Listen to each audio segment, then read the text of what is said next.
everyone. This is class 8th history, chapter 2 from trade to territory. The company establishes power. Aurangzeb was the last of the Mughal Empire, powerful Mughal rulers. He established control over a large part of the territory that is now known as India after his death in 1707.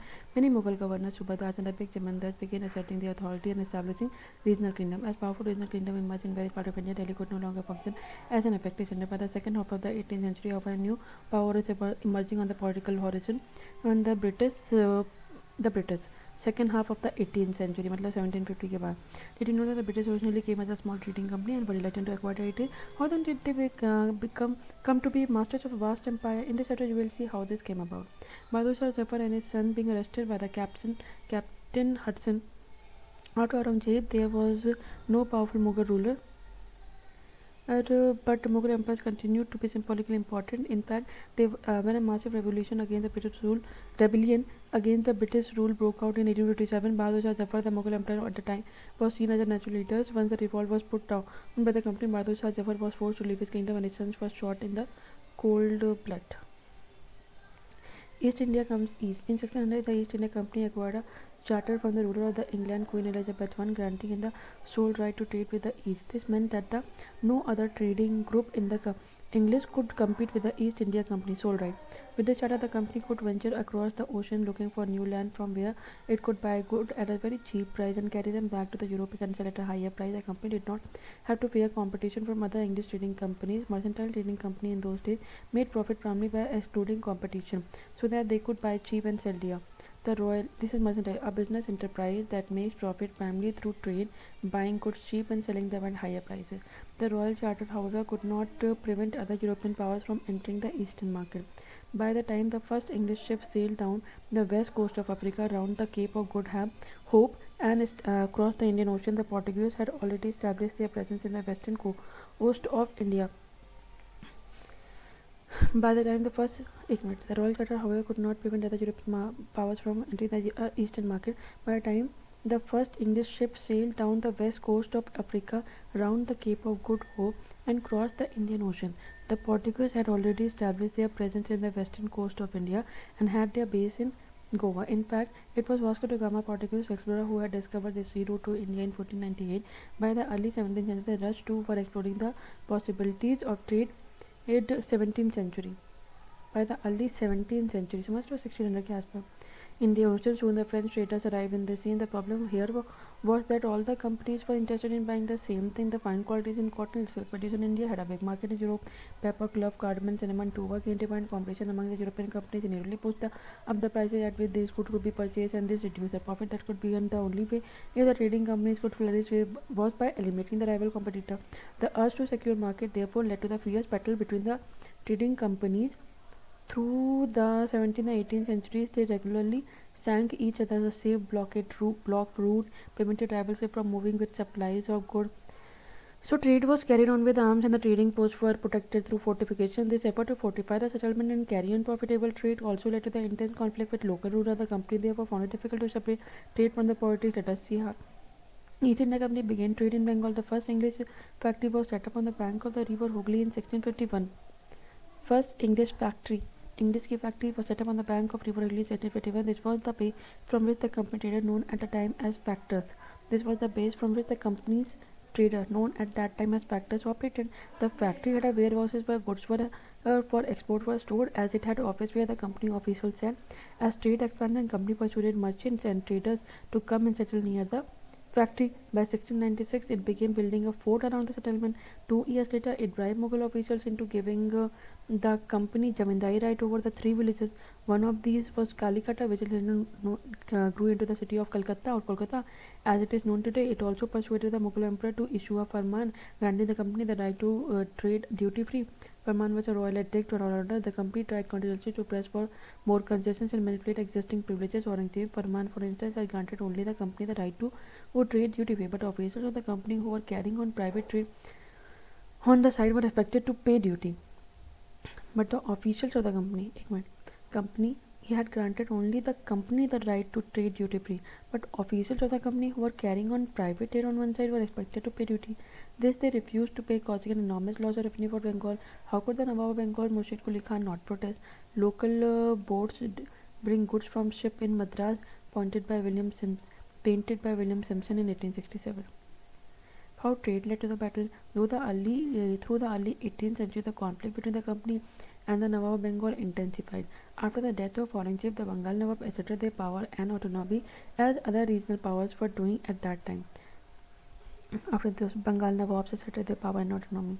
Murshid Quli Khan was followed by Alivardi Khan and then Sirajuddaula, the Nawab of Bengal. Each one of them was a strong ruler. They refused to grant the company concession, demanded large tributes from the company's right to trade, denied it any right to mint coin, and stopped it from extending the fortification, accusing the company of deceit. They claimed that the company was depriving the Bengal government of huge amount of revenue and undermining the authority of the Nawab. It was refusing to pay taxes, writing disrespectful letters, and trying to humiliate the Nawab and his officials. The company, on its part, declared that the unjust demands of the local officials for ruling the trade of the company and trade could flourish only if the duties were removed. It was also convinced that to expand trade, it had to enlarge the settlement, buy up villages, and rebuild its fort. Enlarge settlement, buy up villages, and rebuild its fort. The conflict led to the confrontation and finally culminated in the famous Battle of Plassey. Puppet literary Troy that you can move with sting. The term is used disapprovingly to refer to the person who is controlled by someone. In the Battle of Plassey, when Alivardi Khan died in 1756, Alivardi Khan's death 1756, Sirajuddaula became the Nawab of Bengal. The company was worried about his power and keen on a puppet ruler who would willingly give trade concessions and other privileges. So it tried without success, to help one of the Sirajuddaula's rival became the company was worried about the power and keen on a puppet ruler who would willingly give trade concessions and other privileges. So it tried, though without success, to help one of the Sirajuddaulas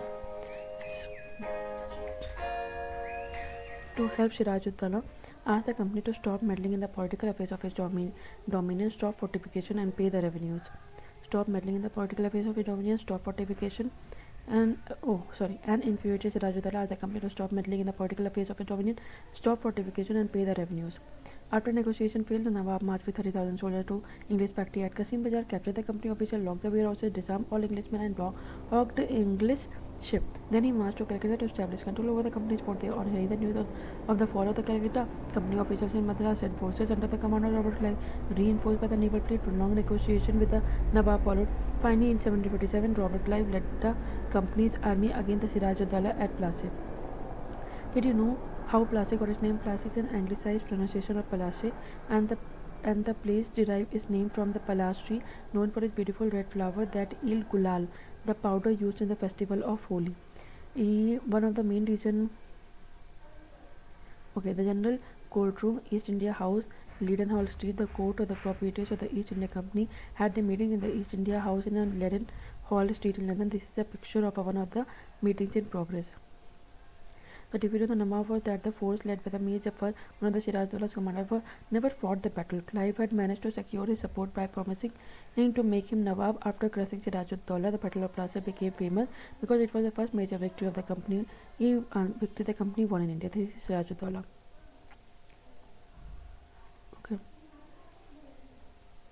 After the defeat of the Plassey, Sirajuddaula was assassinated and Mir Jafar made the Nawab. The company was still unwilling to take over the responsibility of the administration. Its primary objective was the expansion of the trade. If this could be done without conquest, through the help of the local leaders who were willing to grant privileges, then territories need to be taken over directly. Soon the company discovered that this was rather difficult, for even the puppet Nawabs were not always as helpful as the company wanted them to be. After all, they had to maintain a basic appearance of dignity and sovereignty if they wanted respect from their subject. Dignity and sovereignty. What could the company do now? When Mir Jafar protested, the company deposed him and installed Mir Qasim in his place. When Mir Qasim complained, he was defeated in a battle fought at Buxar in 1764. Driven out of Bengal, the Mir Jafar was reinstalled. The Nawab had to pay rupees 5 lakh every month, but the company wanted more money to finance its war and meet the demands of the trade and its other expenses. It wanted more territories and more revenue. By the time the Mir Jafar died in 1765, the mood of the company has changed. Having failed to work with puppet Nawabs, Clive declared, "We must indeed become Nawab ourselves." Finally, in 1765, the Mughal Emperor appointed the company as the Diwan of the provinces of Bengal. The Diwani allowed the company to use the vast revenue resources of the Bengal. This solved a major problem that the company had earlier faced. From the early 18th century, its trade with India had expanded, but it had to buy most of the goods in India with gold and silver imported from Britain. Finally, in 1765, the Mughal Emperor appointed the company as the Finally, in 1765, the Mughal Emperor appointed the company as the Diwan of the provinces of Bengal. The Diwani allowed the company to use the vast revenue resource of Bengal. This solved a major problem that the company had earlier. In 1765, the Mughal Emperor appointed the company as the Diwan of the provinces of. Finally, in 1767, the Mughal Emperor appointed the company as the Diwan of the province of Bengal. Finally, in 1765, the Mughal Emperor appointed the company as the Diwan of the provinces of Bengal. The Diwani allowed the company to use the vast revenue resource of the Bengal. This solved a major problem that the company had earlier faced. From the early 18th century, trade with India had expanded, but it had to buy most of the goods in India with gold and silver imported from the Britain. 1775, the Mughal Emperor appointed the company as the Diwan of the province of Bengal. The Diwan allowed the company to use the vast revenue resource of Bengal. This solved a major problem that the company had earlier faced. From the early 18th century, trade with India had expanded, but it had to buy most of the goods in India with gold and silver imported from Britain. This was because at this time Britain had no goods to sell in India. The outflow of the gold. Finally, in 1765, the Mughal Emperor appointed the company as the Diwan of the provinces of Bengal. The Diwani allowed the company to use the vast revenue resource of Bengal.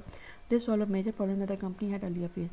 From the early 18th century, its trade with India had expanded, but it had to buy most of the goods in India with gold and silver imported from Britain. This was because at this time Britain had no goods to sell in India. The outflow of the gold from Britain slowed after the Battle of Plassey and entirely stopped after the assumption of Diwani. Now revenues from India could finance the company's expansion. These revenue could be used to purchase cotton and silk textile in India. Company maintain company troop and meet the cost of the building of the company fort and the offices at the Calcutta. Company official became Nawabs. What did it mean to be the Nawab? It meant, of course, that the company required more power and authority, but it also meant something else. Each company servant began to have visions of living like Nawab. After the Battle of Plassey, the actual Nawab of the Bengal were forced to give land and a sum of money as personal gift to company's official. Robert Clive himself amassed a fortune in India. He had come to Madras, now Chennai, from England in 1743 at the age of 15. When in 1767 he left India, his Indian fortune was worth itna. Interestingly, when he was appointed governor of Bengal in 1764, he was asked to remove corruption in company's administration, but he was himself cross-examined in 1772 by the British Parliament, which was suspicious of his vast wealth. Although he was acquitted, he committed suicide in 1774. How did Clive see himself? At his hearing in front of the committee in Parliament, Clive declared that he had shown admirable restraint of the Battle of Plassey. This is what he said: "Consider the situation in which the victory at Plassey had placed me. A great prince was dependent on my pleasure. An opulent city lay at my mercy. Its richest bankers bid against each other for my smiles. I walked through the vault which were thrown open to me alone, piled on either hand with gold and silver. Mr. Chairman, at this moment I stand astonished at my moderation." However, not all the company officials succeeded in making money like Clive. Many died an early death in India due to a disease and the war, and it would not be right to regard all of them as corrupt and dishonest. Many of them came from humble backgrounds, and their foremost desire was to earn enough in India, return to Britain, and lead a comfortable life. Those who managed to return with wealth led flashy lives and flaunted their riches. They were called Nawabs, an anglicized version of the Indian word Nawab. They were often seen as upstart and social climbers in British society, and were ridiculed or made fun of in plays and cartoons. They were often seen as upstart and social climbers. Company rule expanded. If we analyze the process of annexation of the Indian state by the East India Company from 1757 to 1857, certain key aspects changed. The company rarely launched a direct military attack on an unknown territory. Instead, it used a variety of political, economic, and diplomatic methods to extend its influence before annexing an Indian kingdom. After the Battle of Buxar, the company appointed a residents in Indian state. They were political or commercial agents, and their jobs was to serve and further the interests of the company. After the Battle of Buxar 1764, the company appointed resident in Indian state. They were political or commercial agent, and their job was to serve and further the interest of the company. Political commercial agent served the interest of the company. Through the resident, the company official began interfering in the internal affairs of the Indian state.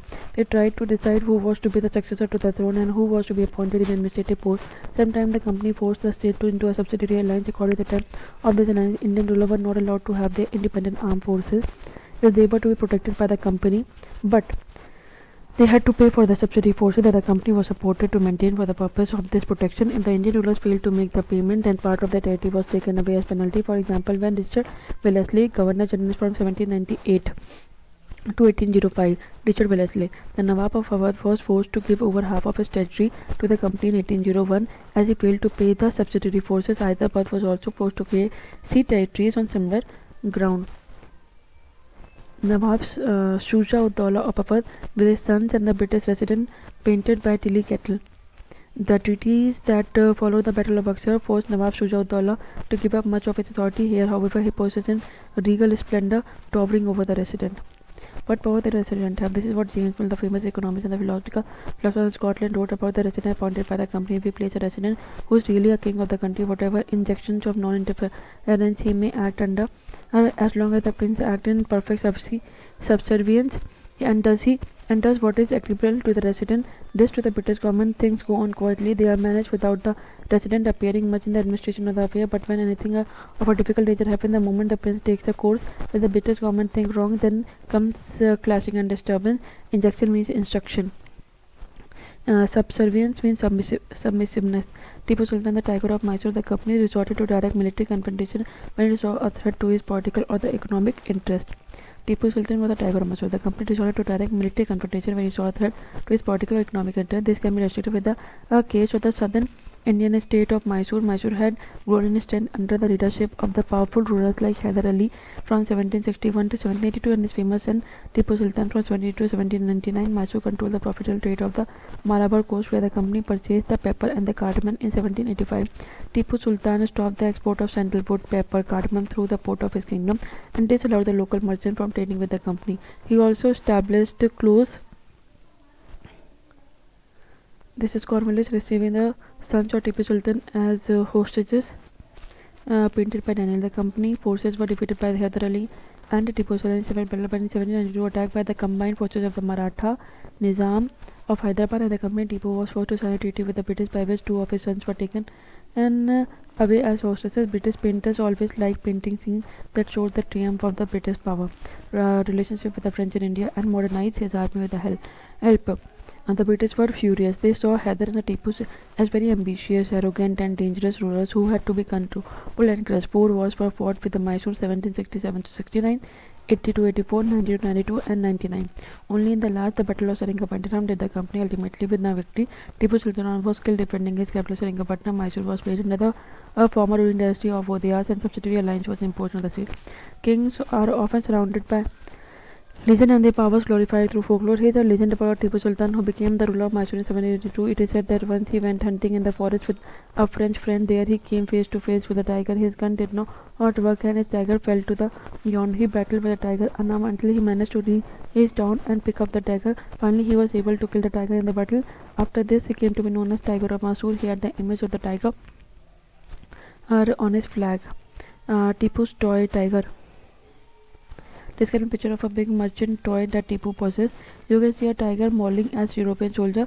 When its handle was turned, the toy tiger roared and the soldier shrieked. This toy tiger is now kept in the Victoria and Albert Museum in London. The British took it away when Tipu Sultan died defending his capital Seringapatam on 4 May 1799. War with the Marathas. From the late 18th century, the company also sought to come and eventually destroy Maratha power. With their defeat on the Third Battle of Panipat in 1760, when the Maratha team of ruling from Delhi was shattered, they were divided into many states under different chief Sardar belonging to dynasties such as Scindia, Holkar, Gaikwad, Bhosle. These chiefs were held together in a confederacy under a Peshwa principal minister who became its effective military and administrative head based in Pune. Military administrative head Mahaji Scindia and Nana Fadnavis were two famous Maratha soldiers and statesmen at the late 18th century.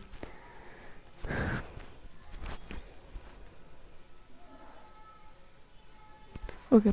When the Marathas were subdued in a series of wars, in the first war that ended in 1782 for the Treaty of the Salpai, there was no clear victor. The second Anglo-Maratha war from 1803 to 1805 was fought on different fronts, resulting in the British gaining Odisha and the territories north of the Yamuna River, including Agra and Delhi. Segmata was fought on different fronts, resulting in the British gaining Odisha territories north of Yamuna River, including Agra and Delhi. By the Third Anglo-Maratha War of 1817-19 crushed the Maratha power. The Peshwa was removed and sent away to Bithur near Kanpur on a pension, and the company now had complete control over the territories south of the Vindhya. The claim to penetrate. It is clear from the above that the early 19th century the company pursued a very aggressive policy of territorial expansion. Under the Lord Hastings under Lord Hastings, Governor General from 1813 to 1823. Hastings has 13 से 10 साल. A new policy of paramountcy was initiated. Now the company claimed that its authority was paramount or supreme, hence its power was greater than that of the Indian state. In order to protect its interests, it was justified in annexing or threatening to annex any Indian kingdom. This view continued to guide later British policy as well. This process, however, did not go unchallenged. For example, when the British tried to annex the small state of Kittur in Karnataka, Rani Channamma took to arms led to anti-British resistance movement. She was arrested in 1824 and died in a prison in 1829. But Rayana, a poor chowkidar of Sangoli in Kittur, carried on the resistance. With popular support, he destroyed many British camps in the record. He was caught and hanged by the British in 1830. Rani Channamma Kittur Karnataka 1824 में arrest किया. 1820 में उनकी death हो गई. You will read more about the several cases of resistance later in the book. A statue of Queen of Kittur is Rani Channamma of Karnataka. In the late 1830s, the East India Company became worried about Russia. It imagined that Russia might expand across the Asia and enter India from the northwest. Driven by this, they feared the British now wanted to secure the control over the northwest. They fought a prolonged war with Afghanistan between 1838 and 1842. And established indirect company rule there. Sindh was taken over in 1843. Next in line was Punjab, but the presence of another Ranjit Singh held back the company. After his death in 1839, two prolonged wars were fought with the Sikh kingdom. Ultimately, in 1849, Punjab was also annexed.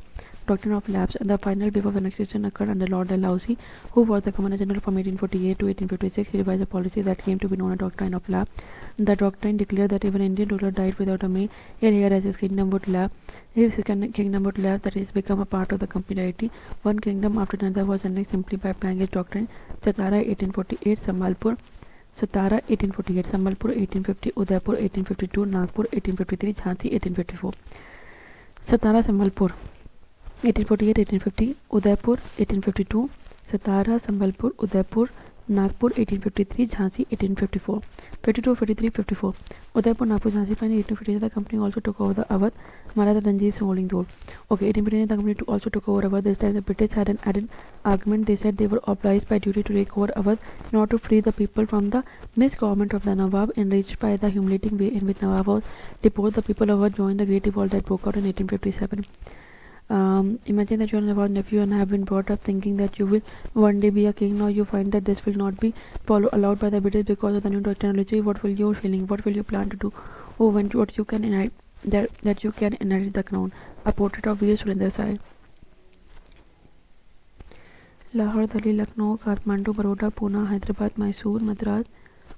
Area under British rule. Areas not under British rule. 1797 में बस इतना था. उसके बाद इतना सारा हो गया 1840 में. उसके बाद तो सभी लगभग हो गया 1857 में.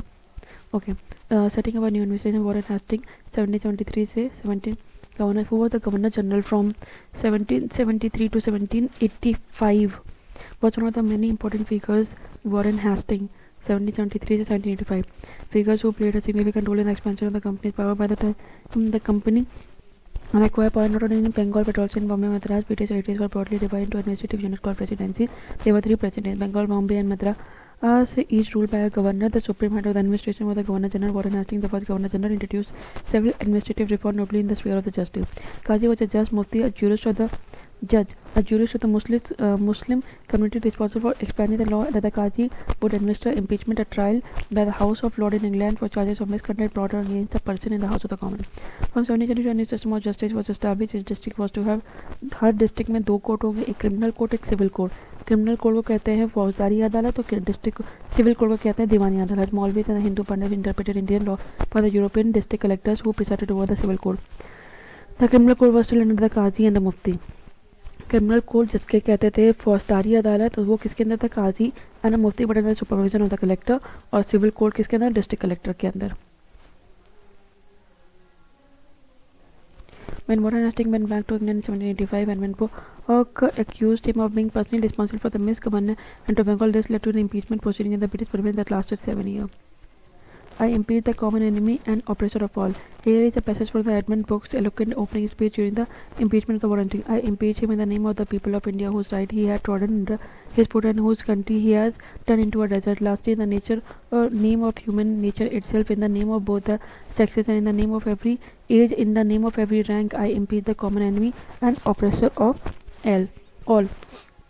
Okay, now a major problem was that the Brahmins Pandits gave different interpretation of local laws based on different schools of the Dharmashastra. To bring about the uniformity in 1775, 11 Pandits were asked to compile a digest of Hindu laws. N.B. Hal had translated the digest into English. By 1778, a code of Muslim laws was also compiled for the benefit of Europeans. Under the regulating of 1773, a new Supreme Court was established, while a Court of Appeal in the Sadar Nizamad Adalat was set up at Court of Appeal, Sadar Nizamad Adalat, Calcutta. The principal figure in an Sadar Nizamad Adalat, Calcutta. The principal figure in an Indian district was the collector. As the title suggests, his main job was to collect revenue, taxes, maintain law and order in the district with the help of the judges, police officers and darogas. His office, the collectorate, became the new center of power and patronage that steadily replaced previous holders of the authority. The company army, the colonial rule in India, brought in some new ideas of administration and reform, but his power rested on its military strength. The Mughal army was mainly composed of cavalry, Sawar trained soldiers on horseback, and infantry, that is Paidal soldiers that were given training in archery, tirandazi and the use of the sword. The cavalry dominated the army, and the Mughal state did not feel the need to have a large professionally trained infantry. The rural areas had a The cavalry dominated the army, and the Mughal state did not feel the need to have a large professionally trained infantry. The rural areas had a large number of armed peasants, and the local zamindars often supplied the Mughals with peasant soldiers. A change occurred in the 18th century when Mughal secular states like Awadh and Banaras started recruiting peasants into the armies and training them as professional soldiers. The East India Company adopted the same method when it began recruitment for its own army, which came to be known as the Sepoy army, from the Indian word Sipahi meaning soldier. Dharmashastra is a Sanskrit text prescribing the social rule and the codes of behavior composed from 500 BC onwards. Sawar men on horses, musket, a heavy gun used by the infantry soldiers, matchlock, an early type of gun in which the powder was ignited by a match. As the warfare technology changed from 1820, the cavalry requirement of the British army declined. This is because the British Empire was fighting in Burma, Afghanistan, and Egypt, where soldiers were armed with musket and the matchlock. The soldiers of the company army had to keep pace with changing military requirement and its infantry regime, and now became very important. In the early 19th century, the British began to develop a uniform military culture. Soldiers were uniform military. Sawar of Bengal in the service of the company, painted by an unknown Indian artist. After the battle of the Marathas and the Mysore ruler, the company realized the importance of strengthening cavalry, increasingly subjected to European style training.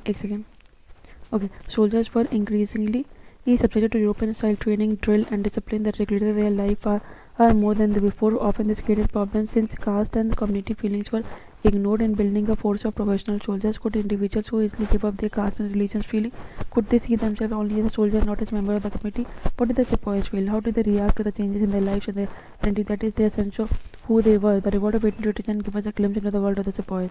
Conclusion: that the East India Company was transformed from a trading company to a territorial colonial power. By a trading company, the territorial colonial power, the arrival of the new steam technology in the early 19th century also added a process. Till then, it would take anywhere between the 6 and the 8 months to travel to India by sea. Steamship reduced the journey time to 3 weeks, establishing more Britishers and their families to come to far-off country like India. By 1857, the company came to exercise direct rule over about 63% of the territory, 78% of the population of the Indian subcontinent. Till then, it would the arrival of new steam technology in the early 19th century. Till then, it would take anywhere between the 6 and the 8 months to travel to India by sea. Steamship reduced the journey time to 3 weeks, enabling more पहले कितने लग जाते 6 से 8 महीने, अब 3 weeks, enabling more British and their families to come to the far off country like India. By 1857, the company came to exercise direct rule over about 60% of the country and 78% of the population of the Indian subcontinent. Area कितना 63%, population कितना 78%. Combined with this indirect influence on the remaining territory and population of the country, the East India Company had virtually the whole of India under its control. Thank you.